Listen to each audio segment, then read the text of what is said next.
నమస్తే, welcome to meta news.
ఇక మ్యాటర్లోకి వస్తే, దేవినేని అవినాష్ రాజకీయంగా ఎంతో చరిత్ర ఉన్న ఫ్యామిలీ. కానీ ఇప్పుడు అవినాష్ పరిస్థితి దారుణంగా మారింది. ఎన్టీఆర్ జిల్లా వైసీపీ అధ్యక్షుడిగా ఉన్న యువనేత దేవినేని అవినాష్ పరిస్థితి అయోమయంగా మారిందని వైసీపీ వర్గాలు కూడా చెప్తున్నాయి. విజయవాడ తూర్పు నియోజకవర్గం నుంచి గత ఎన్నికల్లో పోటీ చేసిన అవినాష్ పరాజయం పాలయ్యారు. వరుసగా 2 సార్లు విజయకేతనం ఎగరవేసిన టీడీపీ సీనియర్ నేత గద్దె రామ్మోహన్ మరోసారి గెలిచి జయకేతనం ఎగరవేశారు. ఆయన 2009లో ఓటమి చెందిన 2014లో 2019లో గెలుపొందారు. మళ్ళీ 2024లో కూడా గెలిచి తన సత్తా చాటారు. వైసీపీ తరఫున దేవినేని అవినాష్ మొట్టమొదటిసారిగా ఈ నియోజకవర్గం నుంచి పోటీ చేసి ఓటమి పాలయ్యారు. మరోసారి అక్కడ పోటీ చేయడానికి ఆయనకు అవకాశం లేదని తెలుస్తుంది.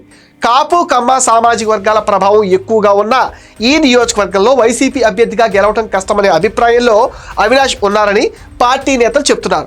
ఈ నేపథ్యంలో తన తండ్రి దేవినేని నెహ్రూ ప్రాతినిధ్యం వహించిన కంకిపాడు ప్రస్తుతం పెనమలూరు నియోజకవర్గం నుంచి పోటీ చేయాలన్న యోచనలో అవినాష్ ఉన్నారని అంటున్నారు.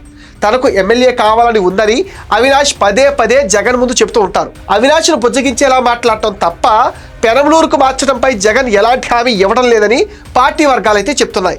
దేవినేని నెహ్రూ జీవించి ఉన్న సమయంలోనే 2014లో కాంగ్రెస్ పార్టీ అభ్యర్థిగా విజయవాడ పార్లమెంట్ నియోజకవర్గం నుంచి పోటీ చేసి దేవినేని అవినాష్ ఓటమి పాలయ్యారు. 2016లో తన తండ్రి నెహ్రూతో కలిసి దేవినేని అవినాష్ టీడీపీలో చేరారు. నాడు టికెట్ దక్కకపోయినా రాష్ట్ర టీడీపీ యువ అధ్యక్షునిగా చంద్రబాబు నాయుడు నియమించారు. 2019 ఎన్నికల్లో గుడివాడ టికెట్ దక్కింది. టీడీపీ నుంచి పోటీ చేసిన దేవినేని అవినాష్ నాటి ఎన్నికల్లో కొడాలి నాని చేతిలో ఓటమి పాలయ్యారు. ఆ తర్వాత ఆయన అదే ఏడాది వైసీపీలో చేరిపోయారు. ఎన్నికల్లో దేవినేని అవినాష్తో పాటు వైసీపీ కూడా అధికారం కోల్పోయింది.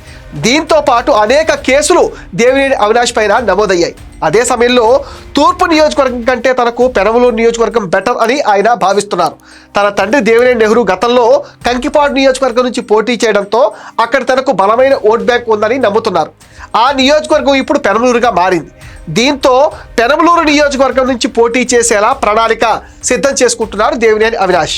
తానొకటి తెలిస్తే జగన్ మరొకటి తలుస్తున్నారు. పెనమలూరు వద్దు, తాజాగా విజయవాడ ఎంపీగా పోటీ చేయాలని అవినాష్ ముందు జగన్ కొత్త ప్రతిపాదన పెట్టారని తాడేపల్లి ప్యాలెస్ నుంచి సమాచారం అందుతుంది. విజయవాడ ఎంపీగా చేయాలంటే అది ఆషామాషి విషయం కాదు. అందుకు ఆయన సిద్ధంగా లేరు. ఎందుకంటే లోక్సభకు పోటీ చేయాలంటే నియోజకవర్గంలోని 7 అసెంబ్లీ నియోజకవర్గాల అభ్యర్థుల బరువు బాధ్యతలను చూసుకోవాల్సి ఉంటుంది.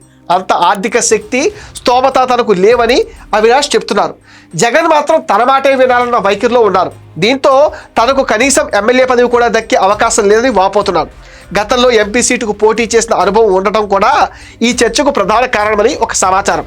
ఇక ఇదే సమయంలో వైసీపీ విజయవాడ పార్లమెంట్ సీట్లో వరుసగా 3 సార్లు ఓడిపోయింది. పార్టీ ఏర్పాటైన దగ్గర నుంచి ఒక్కసారి కూడా ఈ సీట్ గెలవలేకపోయింది వైసీపీ.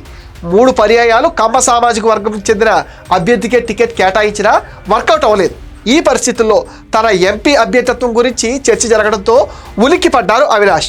ఆలస్యం చేస్తే ఇది మరింత పెరిగి కొంప మురుగుతుందన్న భయంతో పార్టీ అధిష్టానానికి ఫుల్ క్లారిటీ ఇచ్చారు.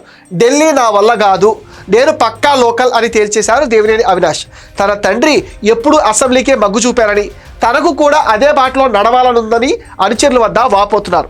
గతంలో అవినాష్ తండ్రి దేవినేని నెహ్రూ విజయవాడ తూర్పు నుంచి పోటీ చేసినా తాజాగా గత ఎన్నికల్లో అవినాష్ బరిలో దిగిన పరాజయమే పలకరించింది.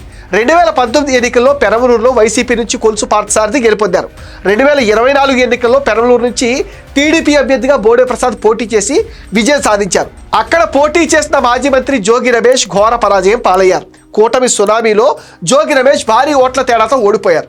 ప్రస్తుతం ఆయన కల్తీ మద్యం కేసులో జైల్లో ఉన్నారు. 2009లో జరిగిన నియోజకవర్గాల పునర్విభజనతో పెనమలూరు నియోజకవర్గం ఏర్పడింది. తొలి ఎన్నికల్లో కాంగ్రెస్ పార్టీ అభ్యర్థిగా పోటీ చేసిన కొలుసు పార్థసారథి గెలుపొందారు. వైఎస్ రాజశేఖర రెడ్డి హయాంలో మంత్రివర్గంలో స్థానం పొంది అభివృద్ధి కార్యక్రమాలు చేపట్టడంలో పార్థసారథి ప్రత్యేకంగా ముద్ర వేసుకున్నారు. 2014 ఎన్నికల్లో టీడీపీ అభ్యర్థి బోడే ప్రసాద్ గెలుపొందారు. 2024 ఎన్నికలకు ముందు జోగి రమేష్ని పెనమలూరుకి మార్చడంతో పార్థసారథి టీడీపీలో చేరి నూజివీడు నుంచి పోటీ చేసి విజయం సాధించి చంద్రబాబు కేబినెట్లో మంత్రి అయ్యారు. అసలు తనకు పెనమలూరు దక్కుతుందో లేదో అనే బెంగలో ఉన్నారు అవినాష్. ఎన్టీఆర్ జిల్లా వైసీపీ అధ్యక్షుడిగా ఉన్న అన్యమనస్కంగానే అరాకొరా పార్టీ కార్యకలాపాల్లో పాల్గొంటున్నారని నాయకులు చెప్తున్నారు. 3.5 ఏళ్ల తర్వాత జరగబోయే ఎన్నికల కోసం ఇప్పటి నుంచే సీట్ల పంచాయతీ మొదలవడంతో అప్పటి పరిస్థితులు ఎలా మారతాయో, ఎన్ని మార్పులు ఉంటాయో చూడాలి. మరి ఇది మెటా న్యూస్ అప్డేట్. ఈ వీడియో పైన మీ విలువైన ఒపీనియన్ని కామెంట్ సెక్షన్లో మెన్షన్ చేయండి. మీరు ఇచ్చే కామెంట్స్తో మరిన్ని ఇంట్రెస్టింగ్ వీడియోస్ మీకు అందిస్తాం. అండ్ మీరేం చేయాలి, మీకు తెలుసుగా ఈ వీడియోస్ని లైక్ చేయండి, షేర్ చేయండి, మెటా న్యూస్ని సపోర్ట్ చేయండి, సబ్స్క్రైబ్ చేయండి.